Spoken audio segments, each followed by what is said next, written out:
o Eterno, bendito seja o seu nome para sempre, escreveu com a sua mão, Zachor et Yom HaShabbat, Le Kadisho, lembra-te do dia de Shabat para santificá-lo.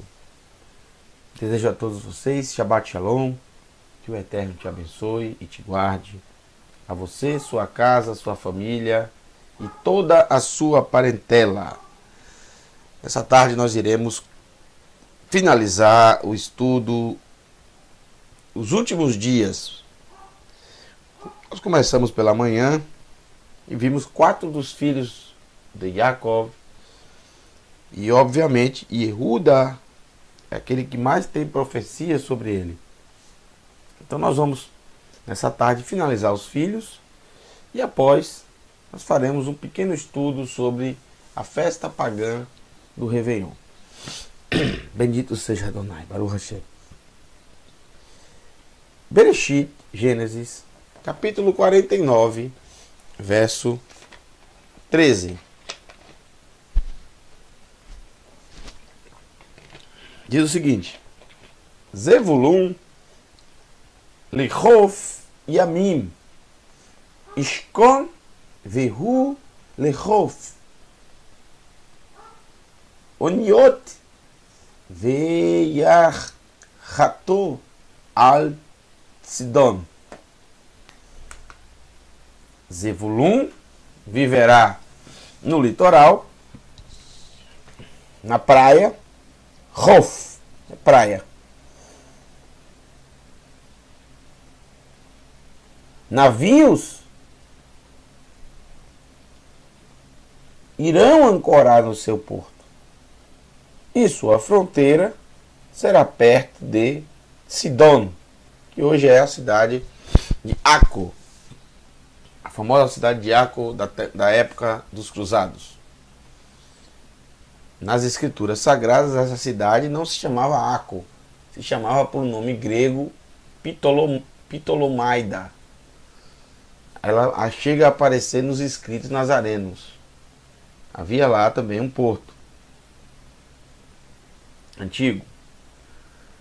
Navios irão ancorar no seu porto e sua fronteira será perto de Sidom. É bem interessante essa profecia de Yaakov por vários motivos. A primeira questão é que Zevulun, ele foi o quinto a ser chamado, a ser falado, a ser profetizado, mas ele não era o quinto filho. Zevulun, ele é mais novo do que Issachar. Então Zevulun deveria ser citado depois de Issachar. Mas ele foi citado antes por Yaakov. E nós sabemos que os primeiros acabam sendo os últimos. Aqueles que chegam à frente acabam sendo os últimos. Segundo alguns sábios, Zevulun, ele se colocou na frente de Issachar. Zevulun, ele se colocou na frente de Issachar.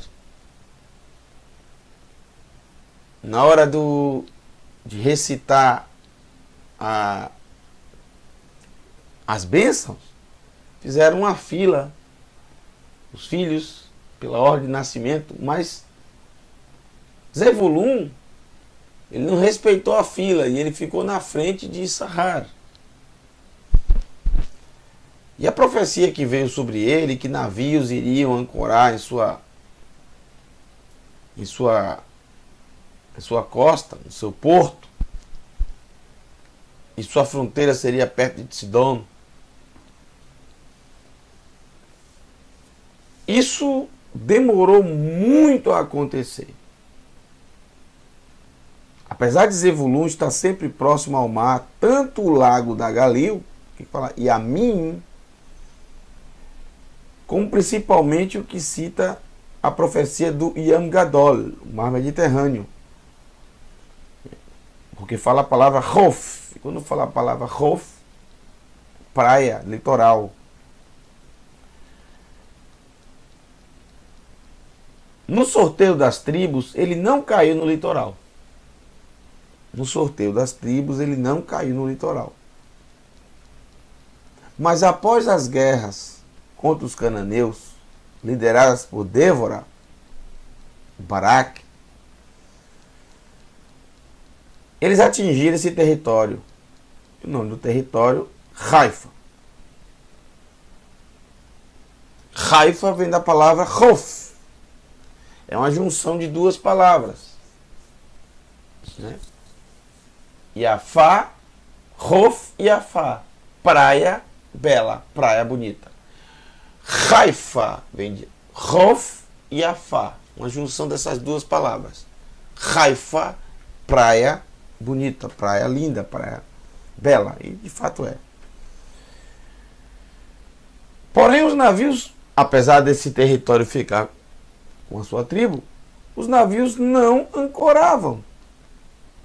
Pois apesar de ser uma praia muito bonita, pois apesar de ser uma praia muito bela, e ter bastante espaço, a praia sempre foi muito rasa, muito raso, a costa muito rasa, o que dificultava, o que impedia totalmente de qualquer navio ancorar. Portanto, nunca teve porto nessa região. O porto na terra de Israel, antigamente, era em Yafo. É o porto mais antigo do mundo.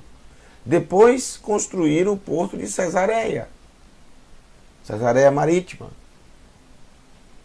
Remodelado totalmente na época de Herodes Hagadol, Herodes o Grande. Esse passou a ser o porto oficial no primeiro século e se estendeu por muito tempo. Porém, em 1930, os britânicos, em constante batalha contra os otomanos que detinham o porto de Akko, precisaram implodir, afundar o local para criar instalações para os seus navios. Porque do porto de Cesareia ou do porto de Iafo ficava longe para as estratégias de guerra dos britânicos. Então, em 1930, eles implodiram o local. Afundaram o local. Aí, dessa forma, os navios britânicos de guerra puderam ficar ancorados em Haifa. Mas a profecia diz sobre o porto. Cita o nome porto. E é incrível. Haifa se tornou, depois disso, incrivelmente, de uma hora para outra, o maior porto do Oriente Médio. Haifa hoje é o maior porto do Oriente Médio. E uma das vistas mais bonitas. Vou mostrar para vocês no próximo slide uma foto para vocês entenderem um pouco do que eu estou falando. Então, a profecia se cumpriu. Mas se cumpriu muito tarde. Veja quanto tempo se passou desde o momento em que ele falou e que Zebulun chegou ao litoral, na época dos juízes. Mas da época dos juízes até 1930, passaram mais de 3.000 anos até acontecer a profecia. O que a Torá nos ensina é: aquele que toma a frente do outro, aquele que quer ser o primeiro, será o último. Vou mostrar para vocês a foto agora.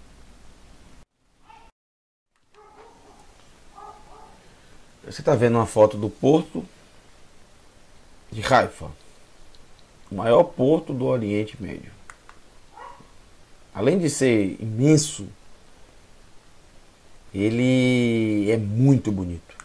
Eu não conheço um porto no mundo que seja tão bonito quanto esse de Haifa. Aí você está vendo aí, um pouco acima do porto, os Jardins Bahá'í, que é uma das maravilhas do mundo, patrimônio imaterial da humanidade. Olha só que coisa maravilhosa, uma foto de cima, você consegue contemplar. navios irão ancorar em seu porto. A profecia se cumpriu, de fato se cumpriu na tribo de Zebulun. Mas demorou bastante, mas se cumpriu.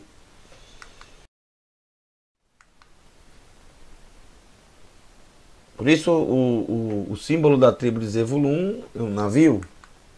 Issachar, capítulo 49, verso 14. Issachar Hamor Garem Rovetz Beim Ha-Mishpetaim Vayare Menucha Kitov Ve'et Haaretz Ki Naima Vayet Shichmo Lisbol Vayehi Lemas Oved. Issachar é um burro ossudo, é um jumento ramor, é um jumento ossudo. Ora, burro, jumento, ramor, que é a palavra ramor, já disse para vocês, no hebraico não há uma conotação ruim, não há uma conotação ruim. Alguém ser chamado de burro ou de jumento. Ramor. Inclusive nós temos um personagem no livro de Bereshit que o nome é Hamor, o pai de Shechem. Hamor, jumento, quer dizer, chamar alguém de Hamor, de jumento, quer dizer, ele suporta cargas. Suporta cargas. Ele é forte. Ele suporta muita coisa. Ele é trabalhador, ou ele sofre bastante, mas suporta o sofrimento. Suporta as cargas que a vida lhe dá. A questão do ossudo é justamente isso. Além dele ser um jumento, um burro, ou seja, forte, que suporta, ele é ossudo, ou seja, ele é duro. Ele não é uma pessoa mole, entre aspas. O osso, ele é duro. Osso é uma das coisas do ser humano que não desaparece. Toda a carne do ser humano é comida pelos bichos. Daí que vem a palavra grega para sepultura, sarcófago. Sarcófagos, comedor de carne. Sarcófagos, comedor de carne. É a palavra sarcófago, comedor de carne. O cabelo fica, os dentes e os ossos. Os ossos é, sem dúvida nenhuma, algo muito duro, que suporta. Então, a junção de Hamor e Garem, ossos, ossudo, são duas coisas semelhantes no significado que ele quer passar. E sendo que a segunda coisa reforça ainda mais a primeira. É um estilo judaico de escrever, como por exemplo, imagem e semelhança, que é dito no princípio. A mesma imagem e semelhança. Ou seja, a semelhança ela vai reforçar a primeira palavra. São semelhantes, são parecidas, mas a segunda reforça ainda mais a ideia da primeira. Mesma coisa aqui. Hamor Garem.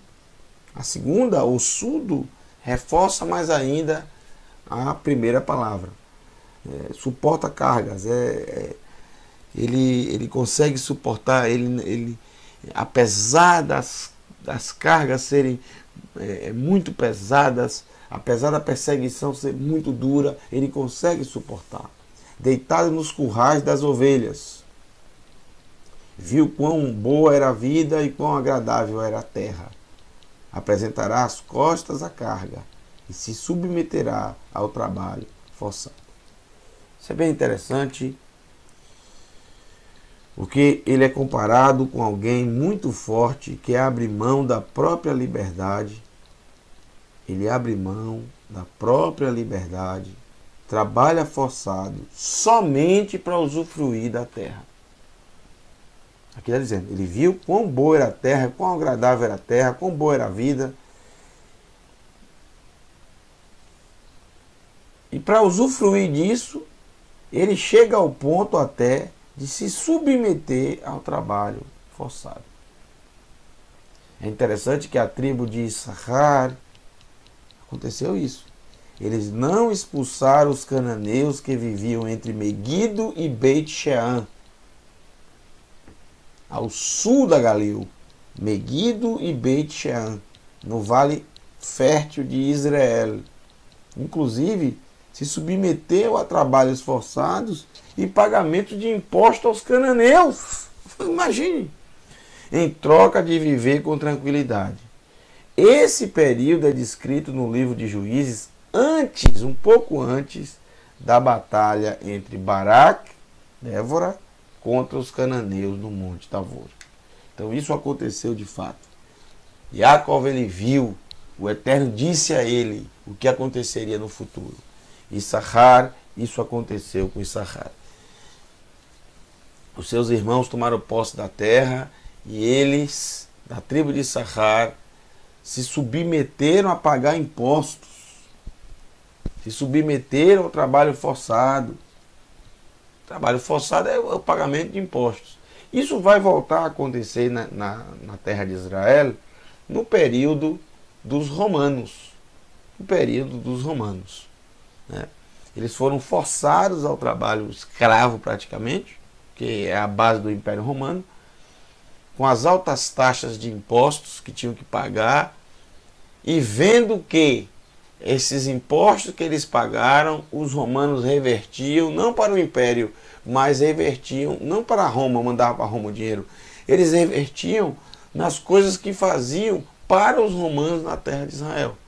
Anfiteatros, deuses de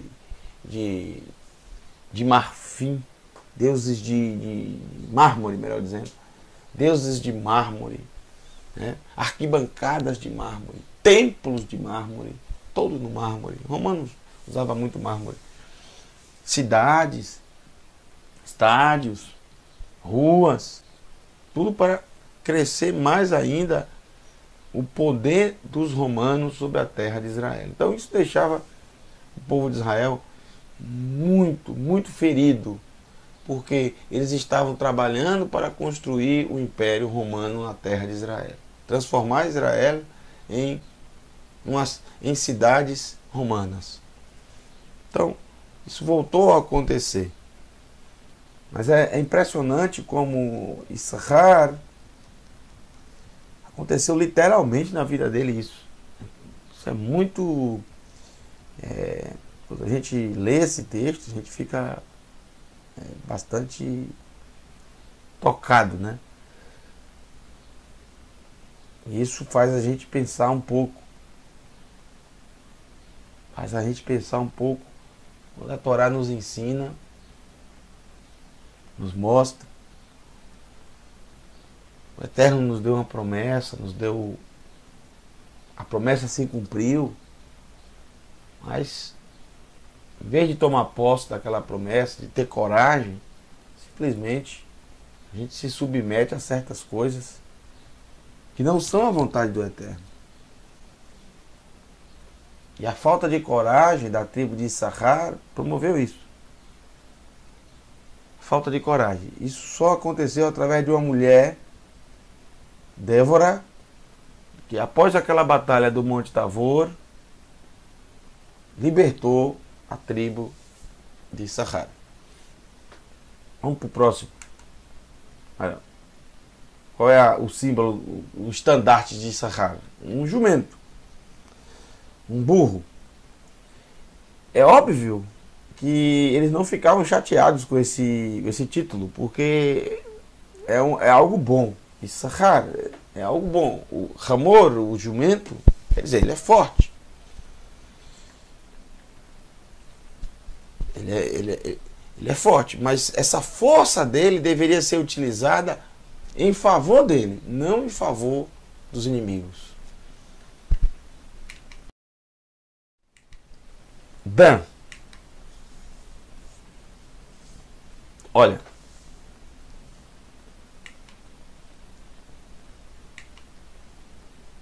Dan. Aparece bastante sobre Dan. São 1, 2, 3 versos. Dan é muito mal entendido pelas pessoas e, infelizmente, por causa de uma falha, de um lapso de Yohanan, ao escrever Revelação, ele se esqueceu da tribo de Dan e também se esqueceu da tribo de Efraim. Isso não foi... Ele repetiu, ele colocou Yosef e Menashe, mas esqueceu da tribo de Dan. Ele contou Yosef. Se ele coloca Yosef na contagem das tribos, você já não coloca nem Efraim, nem Menashe. Porque se coloca Yosef, aí automaticamente é uma tribo só. Aí você inclui Levi. Porque as tribos só são nominadas. Só são nominadas por Efraim e Menashe no momento da divisão das terras. Mas se você for observar, por exemplo, o peitoral, o efod, onde aparecem os nomes dos filhos de Israel, ali não vai aparecer nem Efraim nem Menashe, vai aparecer Yosef e também vai aparecer Levi. Quando se trata de herança, aí sim, aí já não aparece Yosef, aparece Yosef em Efraim e Menashe, seus filhos, e Levi não aparece. Lá em Revelação, o intuito de Yohanan era falar das tribos, não falar de herança, falar das tribos. Ele cita Levi, ele cita Yosef, mas ele cita também Menashe. Não precisava citar Efraim, obviamente, mas ele cita Manassés. E aí, na cabeça dele, ele contou, deu 12, pronto, tá bom. O erro dele foi colocar Menashe. E dessa forma, como ele somou e deu 12, ele achou que estava tudo certo. Faltou a tribo de Dan. Não quer dizer, não significa nada de que Dan não estará no mundo vindouro. A Escritura Sagrada diz claramente que Dan estará no mundo vindouro como um dos portões da cidade. 12 portões. E um dos portões é a tribo de Dan. Não terá portão Efraim, nem terá portão Menashe. O portão será Yosef. Pronto. Então, os da tribo de Efraim e os da tribo de Menashe estarão nesse portão. Entrarão por esse portão. Estarão agrupados a esse portão da cidade. Dan continuará. Dan nunca foi destituído. Dan é muito mal interpretado.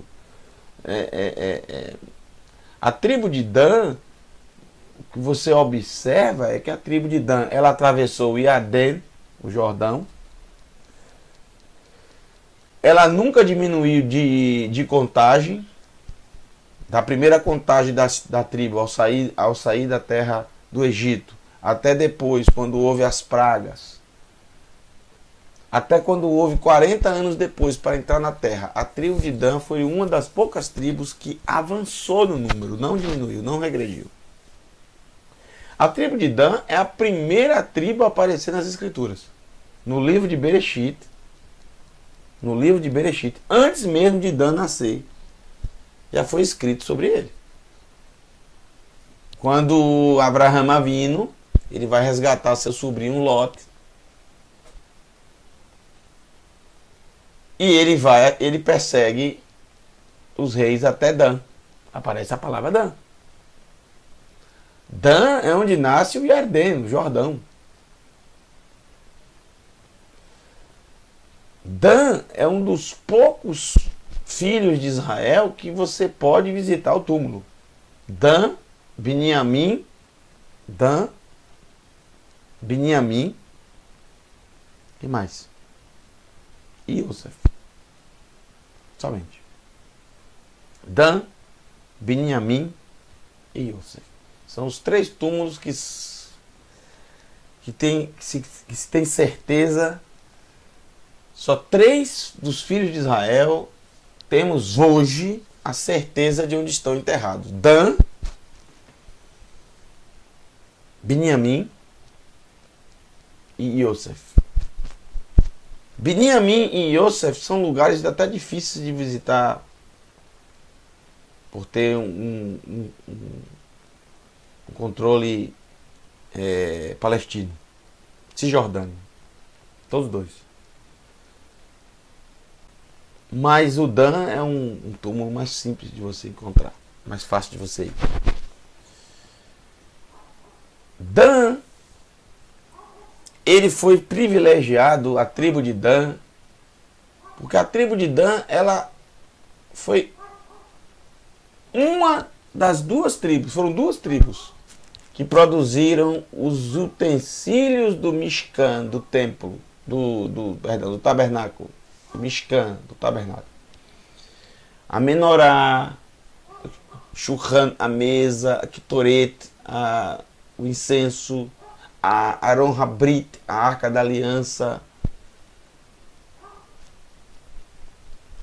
Mizbeach Neroshet, o altar de bronze, o Kior, a bacia para lavagem das mãos e dos pés, e todos os utensílios do Mishkan, do tabernáculo. A tribo de Dan está presente com a tribo de Yehuda. Os 2 que fizeram, os 2 artífices inspirados pelo Eterno, eles eram da tribo de Yehuda e da tribo de Dan. Da tribo de Yehuda e da tribo de Dan. O livro de Shemot, no capítulo 35, verso 30 ao verso 34, o verso 34, por exemplo, fala que o Eterno dotou o Oholiav, o filho de Ahissamar, da tribo de Dan, com a habilidade de ensinar outras pessoas. Eles receberam todas as habilidades necessárias para todos os tipos de trabalhos, quer sejam feitos por um artesão, quer por um projetista, quer por um bordador que use fios de cor azul, púrpura, escarlate, linho fino, quer por um tecelão. Eles têm habilidade para todas as espécies de obra e projetos. Betzalel e o Oholiav, com todos os seus artífices, a quem Adonai concedeu a sabedoria e a habilidade necessárias para realizar a obra do santuário, devem agir exatamente de acordo com tudo que Adonai ordenou. Então, foram 2 que comandaram toda a obra do Mishkan, do tabernáculo. E um deles é da tribo de Dan. Vamos para as profecias que estão aqui. Então não há nada de errado com a tribo de Dan. Não há problema algum com a tribo de Dan. Não tem nada a ver com o anticristo ou qualquer outro tipo de bobagem que a pessoa fale. Yohanan Rachalia esqueceu. Foi um lapso dele. Isso acontece, isso é normal. Qualquer um pode esquecer uma tribo. De vez em quando eu esqueço, eu tenho que olhar o nome das tribos, porque às vezes eu esqueço 1 ou 2. Moshe, em Devarim, capítulo 33, na última porção da Torá, Vezot Habrachá, ele cita bênçãos para todas as tribos. E ele esqueceu da tribo de Reuven, de Shimon. Shimon não está lá. Ele fala de todas as tribos. Mas ele não fala da tribo de Shimon. A tribo de Shimon não vai estar, não vai ser uma das 12? Claro que sim. É para você não... Ah, mas Moshe também esqueceu uma tribo. Isso acontece.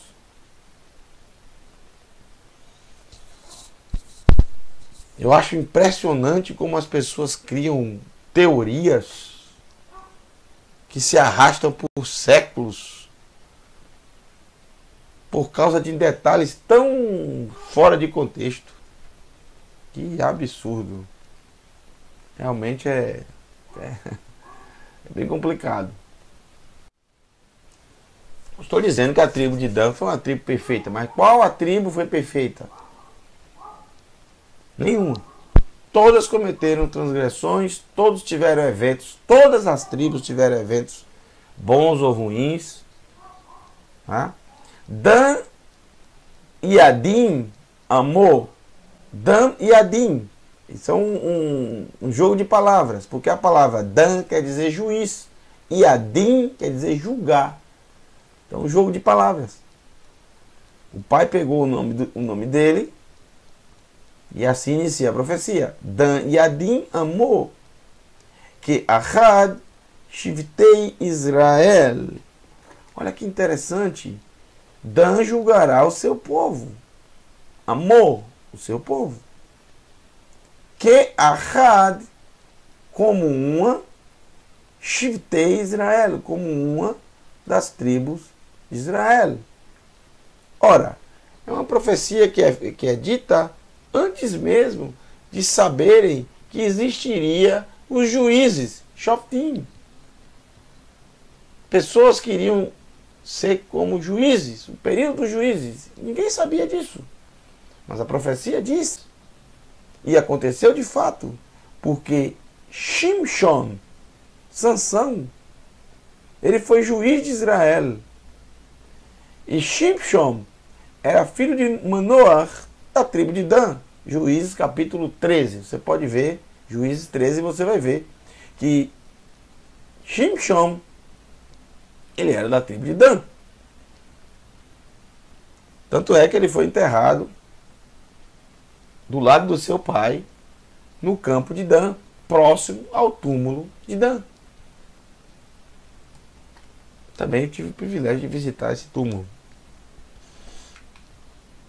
O segundo verso diz: Yehi Dan Nahash alei derech Shefifon alei orach Hanosher iknei sus vaipol rochvo achor. A tribo de Dan viveu por muito tempo nas montanhas. Olha só esse texto, mal interpretado também pelas pessoas. Dan será uma víbora junto à estrada, uma víbora no caminho, que morde o calcanhar dos soldados. Perdão. Uma víbora no caminho, que morde o calcanhar dos cavalos.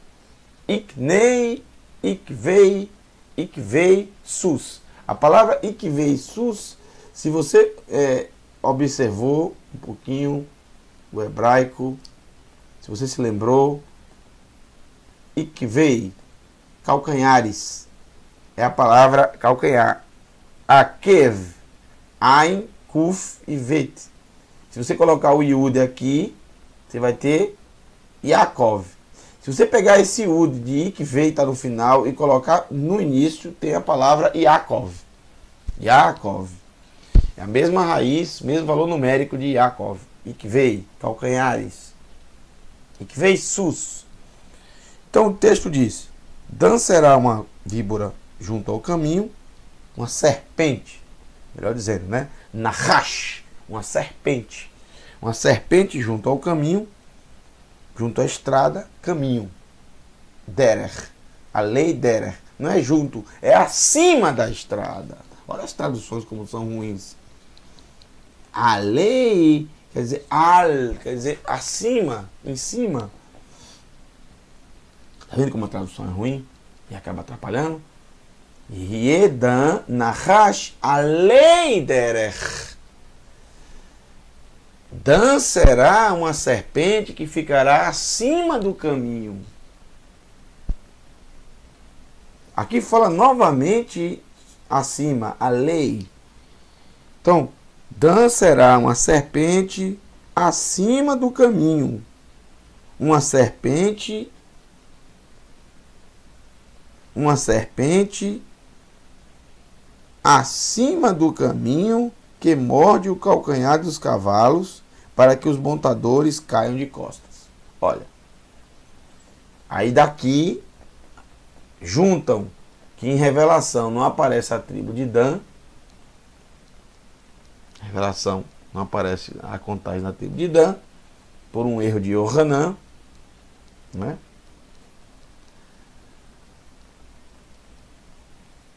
Está perdoadíssimo, né? Isso acontece, isso é normal. A gente viu que ele cometeu vários lapsos, não foi só o Dan, ele esqueceu de outros também. Ele colocou Menache ali no lugar, não era para ter colocado. Se colocou Menache, era para colocar Efraim. Efraim também não entrou. Mas tudo bem. Aí você pega um texto desse, que ele é uma serpente. Serpente tem a ver com Satã, o anticristo. E que no caminho ele ataca por trás. Então é o reino do anticristo que vai ter um período bom e depois vai atacar. Gente, não tem nada a ver. Dan, isso eu posso atestar, porque está no livro de Yehoshua, Josué, e no livro de Juízes, Shoftim. A tribo de Dan por muito tempo viveu nas montanhas. E fica bem próximo a Jerusalém, no caminho para Jerusalém. Quem já foi em Israel e visitou o túmulo de Shimshon, quem conseguiu achar, quem já foi, sabe que é próximo, fica próximo a Jerusalém, na estrada aqui próximo a Jerusalém. E você vê que os lugares onde estão essa tribo são lugares montanhosos. A tribo de Dan reclamou com Yehoshua que no lugar onde eles estavam, o Emori não deixava eles se instalarem no vale, abaixo.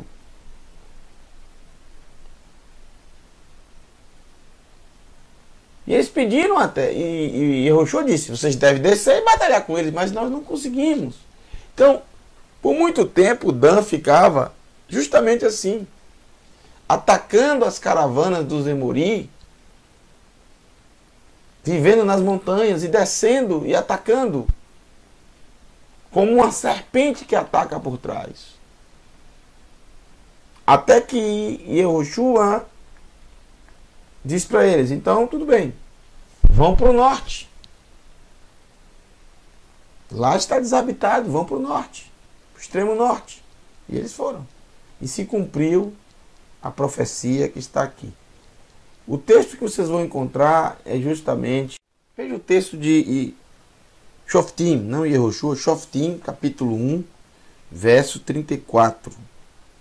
O Emori obrigou o povo de Dan a subir as montanhas e não o deixou descer ao vale.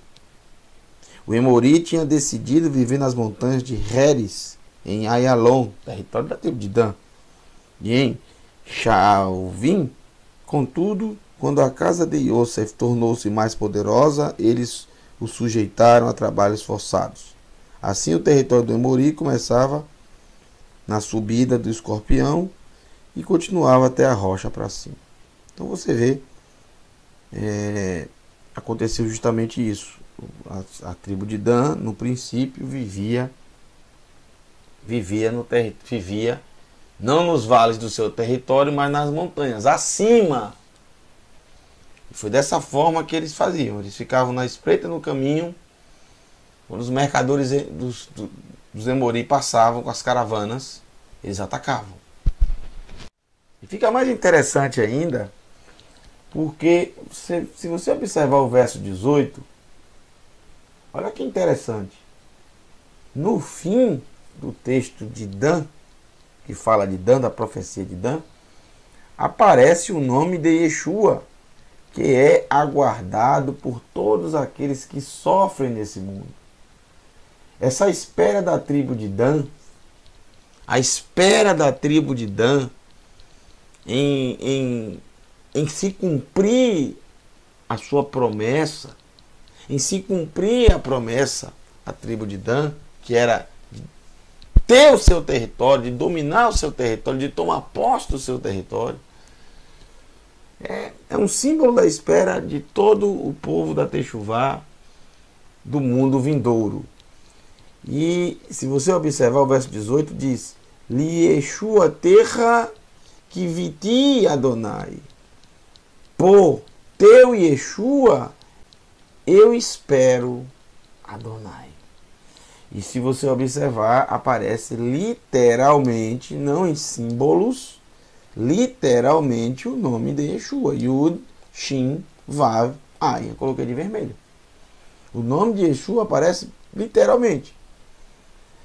Se você traduzir, normalmente se traduz: por tua salvação, ou por tua libertação, eu espero Adonai. É como os habitantes de Dan estavam falando, né? Eles queriam. E depois eles conseguiram o território ao norte, né? Olha que bênção. Eles sofreram no começo, mas depois tiveram algo muito melhor do que a terra que foi sorteada para eles. Eles ficaram no extremo norte de Israel, o lugar onde se mais tem água em Israel. Um dos lugares mais bonitos de Israel, né? Deixa eu colocar para vocês uma foto. Vocês vão gostar dessa foto que eu vou passar para vocês.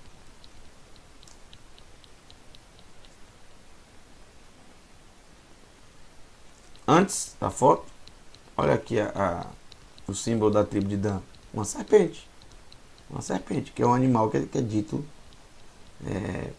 É um animal que é dito por Yaakov.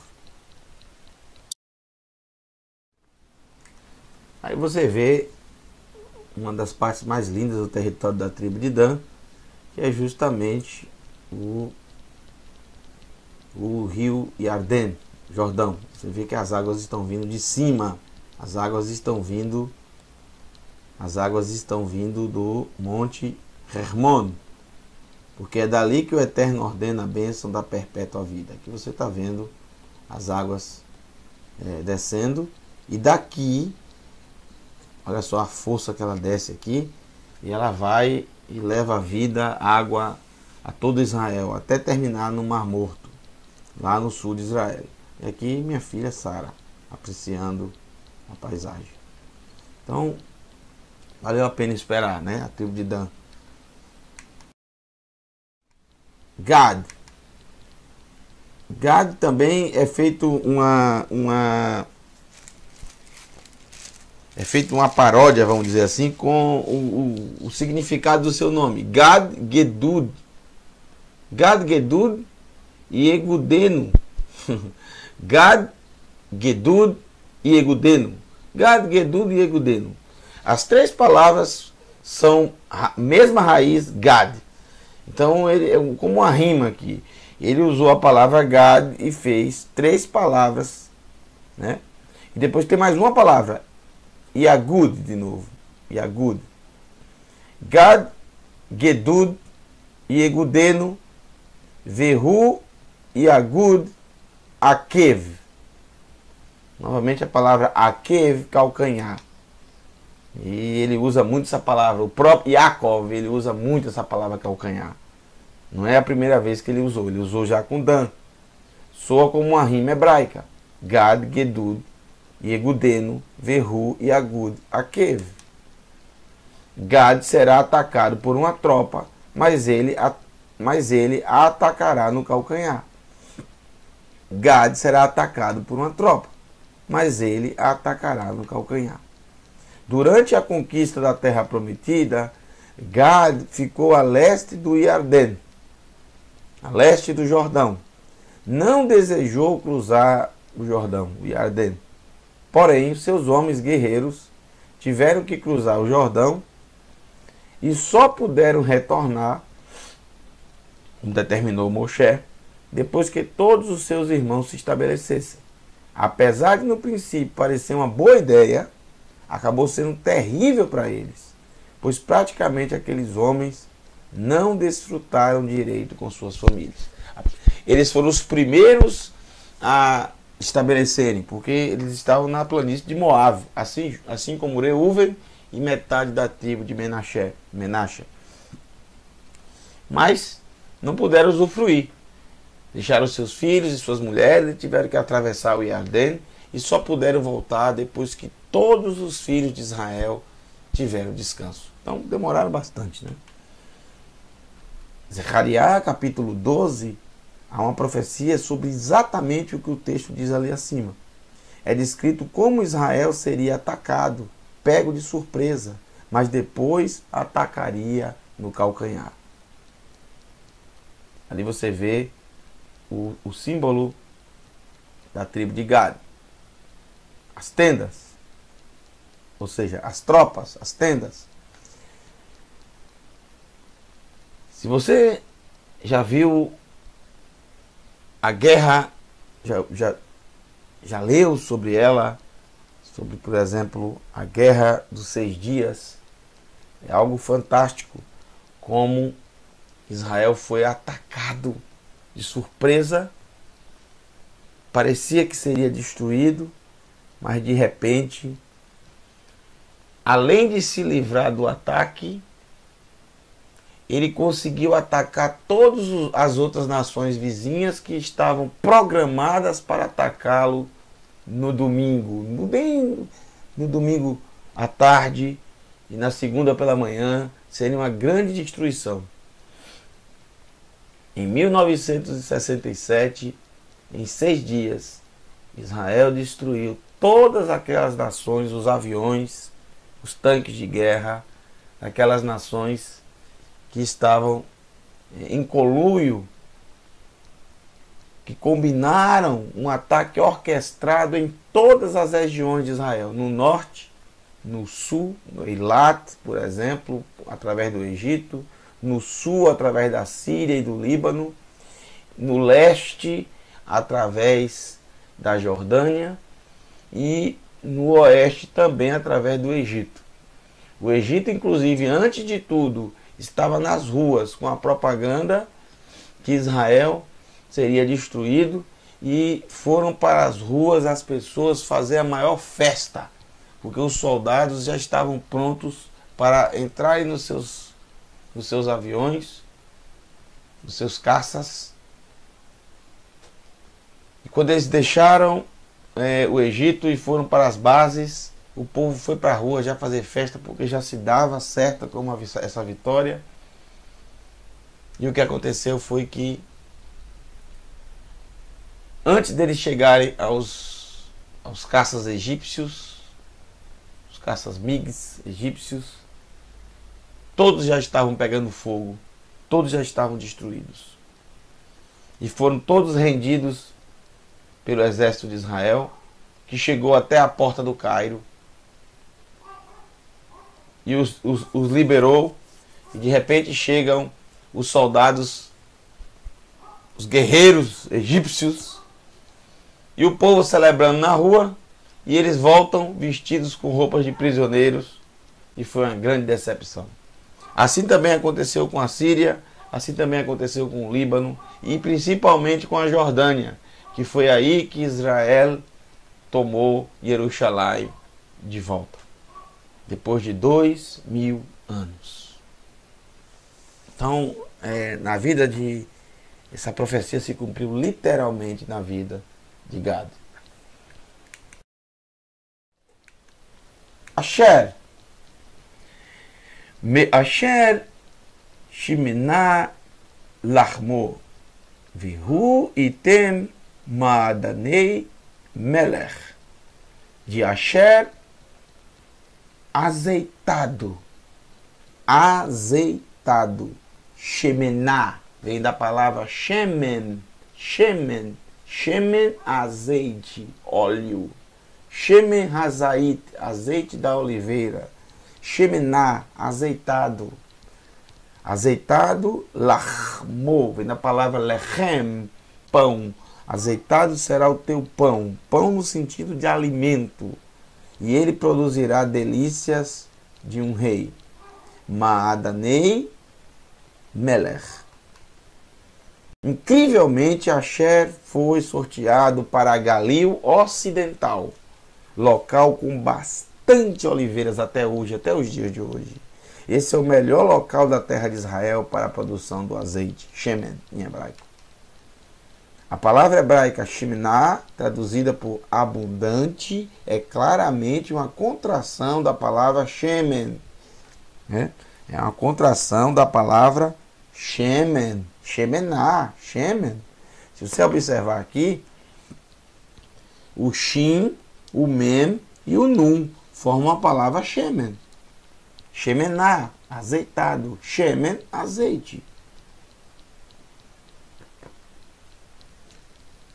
Yaakov está dizendo que será azeitado, ou seja, com bastante azeite, o alimento de Asher.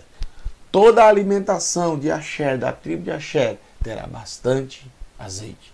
E será azeite, um azeite real. Isso é interessante, porque as primeiras empresas do moderno Estado de Israel, mais antigas inclusive do que o próprio Estado de Israel, são da região de Asher. E adivinha o nome da empresa? Shemen. Eu já tive a oportunidade de comprar. É o melhor azeite de Israel, sem dúvida. Já tive a oportunidade de trazer um para casa. 1909 a empresa. Azeite de oliva, o melhor azeite de Israel. A empresa Shemen. O nome é Shemen. Asher.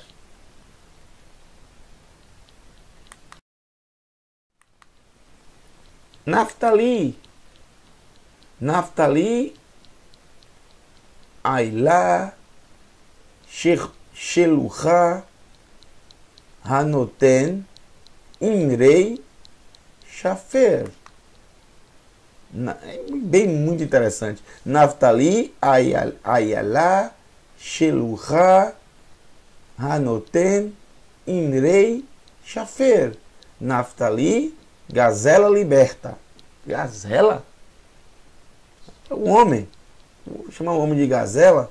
Gazela liberta. Que pronuncia lindas palavras. Mas olha a profecia. Na hora ninguém entende, né? Os irmãos deram até risada, eu acho. Eu acho que... Gente, porque gazela, né?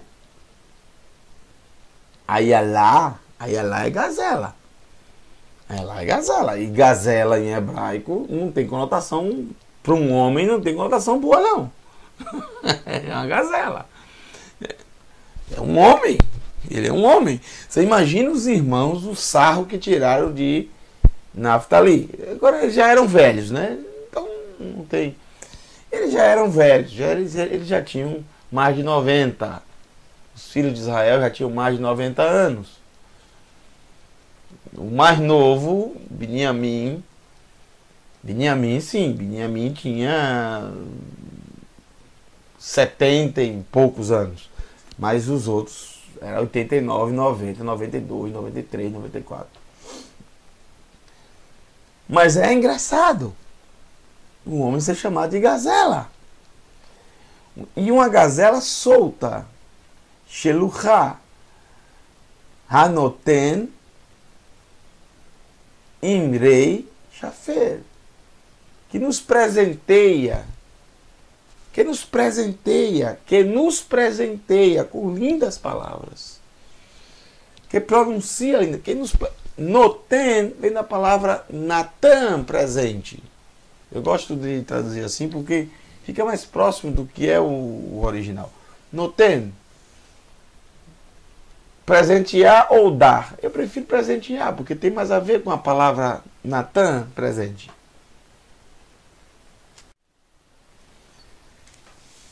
Pode não ter entendido na hora a profecia de Yaakov, mas se cumpriu literalmente. A gazela liberta, solta, é a clara menção a Débora, a juíza que liderou junto com Baraque a vitória contra os cananeus. Apesar de ser uma mulher, uma gazela, ela estava como acontece hoje no exército de Israel. Hoje acontece. Mulheres são comandantes em várias unidades do exército de Israel. Comandam inclusive homens. Mulheres. Apesar de ser uma mulher, ela estava comandando homens para a batalha. após a incrível vitória, ela proferiu lindas palavras de agradecimento ao Todo-Poderoso. O cântico, as palavras de Débora, no livro de Juízes, é simplesmente fantástico. São belas palavras, são lindas palavras. Depois de uma vitória que ninguém poderia imaginar contra um exército de 900 carros de ferros. As carruagens, elas eram todas de ferros, com lanças em todas elas. Qualquer um que chegasse próximo a esses carros eram furados, rasgados. Esses carros, quando tinham exércitos reunidos, eles passavam por dentro desses homens, sem problema nenhum, rasgando todo mundo. Eles eram tidos como invencíveis. Todos ficaram com medo. Menos Débora, menos ela. E ela pronunciou lindas palavras. Ela pronunciou lindas palavras. No livro de Juízes, no capítulo 5, naquele dia, Débora e Baraque, o filho de Avinoam, cantaram esta canção. E aí, são lindas palavras que ela pronuncia. Muito bem. Miriam, a mãe de Yeshua, apesar de não ser da tribo de Naftali, mas ela saiu da região de Naftali em direção à região montanhosa de Jerusalém, para visitar sua parente Elisheva, onde pronunciou lindas palavras de agradecimento ao Eterno, registrado no livro de Lucas, aonde fica a cidade de Natseret, exatamente na tribo de Naftali. Exatamente. Fronteira próxima à tribo de Zevulun, mas é na tribo de Naftali que está ali aquela região do Lago da Galil. Natseret, Naftali. Obviamente que o símbolo da tribo de Naftali é uma gazela. Isso, até chegar a Juízes, deve ter sido muita gozação entre as tribos. Quando você uma tribo que tem o símbolo da gazela. Eu imagino isso, né? Não estou afirmando, nem li isso em lugar nenhum. Eu, pela minha pouca experiência da língua hebraica, né? Um homem ser chamado de gazela, até aqui na língua em português também. Mas quando aconteceu isso no livro de Juízes, eles se lembraram da profecia de Yaakov. E aí acabou com as provocações, acredito. Yosef. Obviamente que você não vai achar profecia sobre Efraim ou Menashe, que está tudo dentro de Yosef. Yosef também é utilizado bastante palavras, e palavras interessantes pelo pai Yaakov. Yaakov deu para ele a dupla herança. Yaakov deu para ele a herança dobrada, a primogenitura. E Yaakov fez isso não pelo fato de amar mais Yosef do que os outros irmãos. E Yaakov fez isso como um agradecimento e um reconhecimento por tudo que fez Yosef pelo seu povo, pelo esforço que ele teve em salvar muitas vidas, não só do povo de Israel, mas de toda a humanidade, pelo sofrimento que ele teve pelas mãos dos irmãos. Nada mais justo realmente do que Yosef ter a dupla herança. Eu acredito que não foi por amar mais do que os outros irmãos. Eu acredito que foi por tudo que ele passou. Isso é o que eu vejo. Filho frutífero. Yosef será um filho frutífero junto à fonte. Moças andarão sobre a muralha para vê-lo. Adonai é chamado de fontes de águas no livro de Eshayahu. Portanto, se Yosef está próximo à fonte, quer dizer que ele está próximo de Adonai. Assim será a vida de Efraim.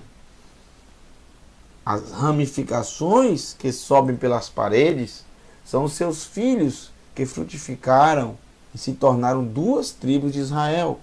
Uma delas muito, mas muito influente para o povo de Israel, a tribo de Efraim. 2 tribos que brigaram constantemente, que lutaram constantemente pela liderança, pelo poder. Efraim e Yehuda. Para mais informações, assista o vídeo Yosef versus Yehuda. Até quando? Os seus inimigos são flecheiros, ou seja, aqueles que ferem à distância, que não combatem frente a frente. Os inimigos são covardes. Os inimigos são covardes. Os inimigos de Yosef.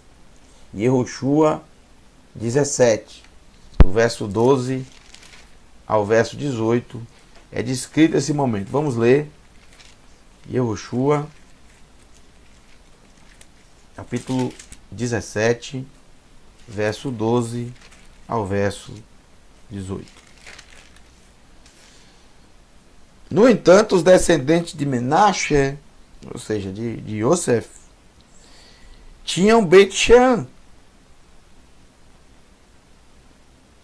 e as suas aldeias, Ivleam e suas aldeias. Perdão. Eu estou acabando embolando aqui. No entanto, os descendentes de Menashe não puderam expulsar os habitantes daquelas cidades. O Kenani preferiu permanecer na terra. Depois que o povo de Israel tornou-se poderoso, ele fez o Kenani trabalhar pesado, mas jamais o expulsou completamente. Então, os descendentes de Yosef falaram a Yehoshua. Eles disseram: por que você nos deu apenas uma parte da herança? Afinal, somos um povo muito grande, uma vez que Adonai nos tem abençoado.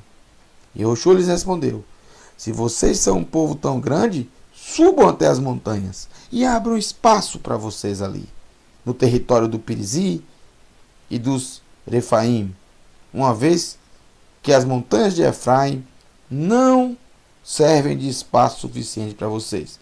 Os descendentes de Yosef, é interessante que traz isso, os descendentes de Yosef replicaram: as montanhas não serão suficientes para nós.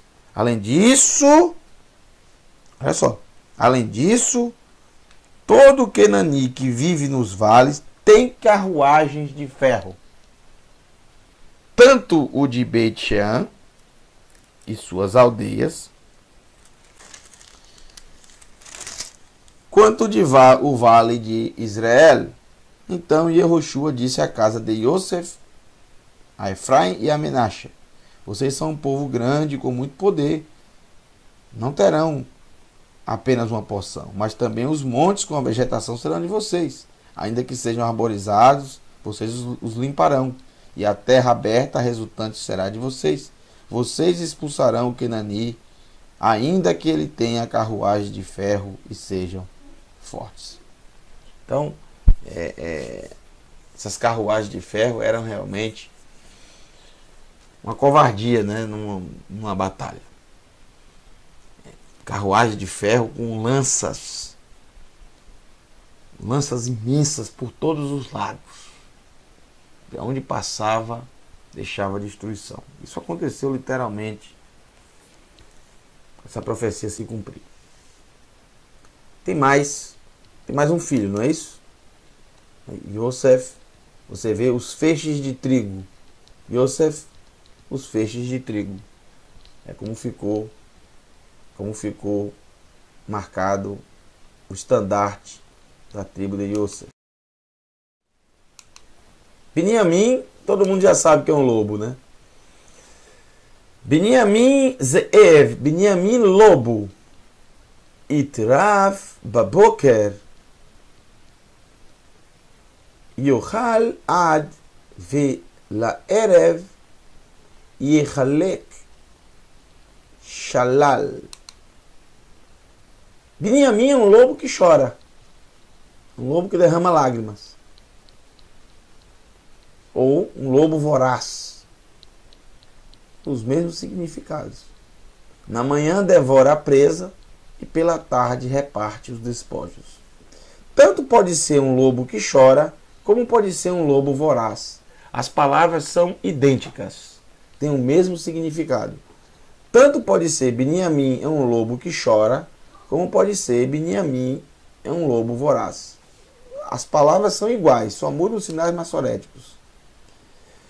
Se cumpriu literalmente. Esté, da tribo de Binyamin, chorou quando soube que seu povo seria destruído, mas conseguiu ser um lobo voraz. Eu posso usar os dois significados. Mas conseguiu ser um lobo voraz quando pela manhã, no almoço, conseguiu desmascarar o malvado Ramã. E pela tarde, todos os despojos pertences do malvado foram repartidos pelo povo judeu. Isso é maravilhoso. A casa dele. Né? Outro, da tribo de Binyamin, o rabino Shaul Hashaliach. Um lobo que chora. Um lobo voraz. Foi um voraz perseguidor dos judeus que acreditavam em Yeshua como Mashiach, o povo do caminho. Porém, ele teve um encontro com Yeshua e passou um tempo com escamas nos olhos, com problema nos olhos, sem enxergar direito. Tem a ver com as lágrimas, com o olho.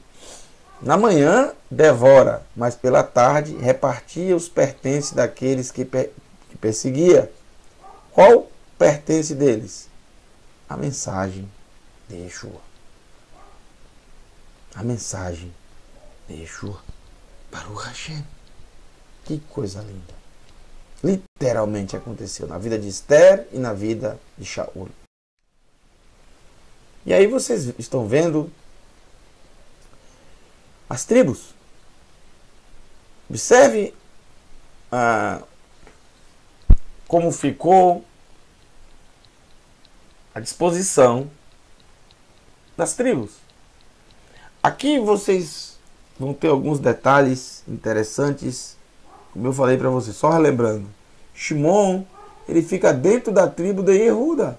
Tudo isso aqui abaixo, ó, à esquerda, à direita, no sul e no norte, em todos os lados é a tribo de Yehuda. Shimon está dentro da tribo de Yehuda.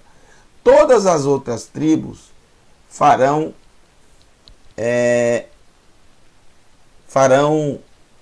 fronteira com outras tribos. Por exemplo, Asher faz fronteira com Naftali, Zevulun e Menashe. Naftali faz fronteira com Menashe, com Asher, com Zevulun, com Issachar. E com Gad também. Yehuda faz fronteira com Dan. E Dan também ficou aqui acima, né? Vocês sabem que ele ficou aqui acima também depois. Yehuda faz fronteira com Dan, faz fronteira com Binyamin, faz fronteira com Binyamin, faz fronteira com Reuven, aqui na ponta aqui, e com Shimon. Shimon somente com Yehuda. Levi não ficou com tribo. Essas tribos aqui, a metade da tribo de Menashe, a tribo de Gad e a tribo de Reuven, veja que elas ficaram a leste do Jordão. O Jordão é essa linha vermelha que eu coloquei aqui. Você vê ele descendo. Ele desce aqui do Monte Hermon. Aqui tem o Lago Hula. Depois você vai ver o Kinneret, o Lago da Galil, um famoso Mar da Galileia, que é um lago. E ele só vai terminar no Mar Morto. O Rio Jordão só termina no Mar Morto. O Eterno deu ao povo de Israel toda a terra depois do Iardene, a leste do Iardene, a oeste do Iardene. Só que eles preferiram ficar aqui. Então essa foi a divisão das tribos e as profecias sobre as tribos de Israel. E em instantes será postado o vídeo sobre o Réveillon. Eu dividi para facilitar as pessoas terem acesso ao estudo sobre o Réveillon. Para não ficar um vídeo muito grande, eu vou finalizar aqui o vídeo Os Últimos Dias, parte 2, porque senão ficaria muito grande o título. Eu teria que colocar mais Réveillon. Então eu vou dividir o vídeo. Aqui nós vamos terminar o estudo Os Últimos Dias, parte 2, e você pode ter acesso logo a logo. Vai estar no canal o vídeo sobre o Réveillon. Que o Eterno te abençoe e te guarde. Um grande abraço a todos. Shavua Tov.